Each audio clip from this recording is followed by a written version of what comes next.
The F-22 Raptor continues to be both a source of pride and frustration for the Air Force. The military grounded the jets about a year ago after 12 pilots suffered from hypoxia or a lack of oxygen. The Raptors returned to flight at Langley Air Force Base in October, and today, Kohn went to the base for an update. Now, you were expecting a big announcement, but that wasn't the case, was it? Yeah, that's right, Stephanie. I mean, I thought the Air Force was going to tell us they had completed their investigation into the F-22 life support system.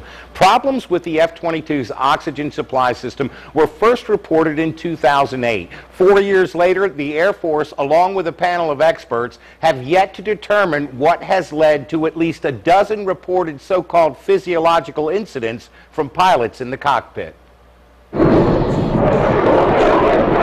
More than a year after clearing the F-22 to resume flight operations, the Air Force is still trying to lock on to the problem with the jet's oxygen supply system. Ideally, when we started the refly, I would have found a broken widget or a malfunctioning gizmo that I could have said, that's the problem, change it out, redesign it, and the problem goes away. Sadly, that didn't happen. We went from ground test to flight test to what we call return to fly phase. The Air Force is still in the return to fly phase and still unable to identify a root cause for the problem with the F-22 Raptor.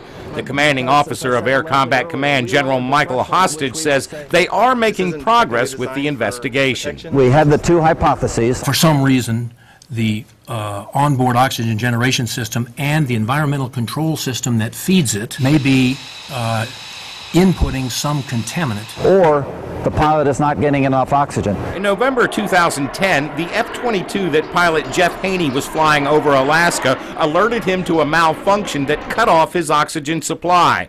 While trying to fix the problem, the plane crashed and Haney was killed, but the Air Force says the crash was due to pilot error. When faced with a complex emergency procedure at night, Captain Haney was unable to maintain aircraft control and impacted the terrain. Captain Haney's family has contested the Air Force's findings and filed a lawsuit. In the meantime, though, the service has declared the Raptor fully operational, although there are still altitude restrictions for the aircraft.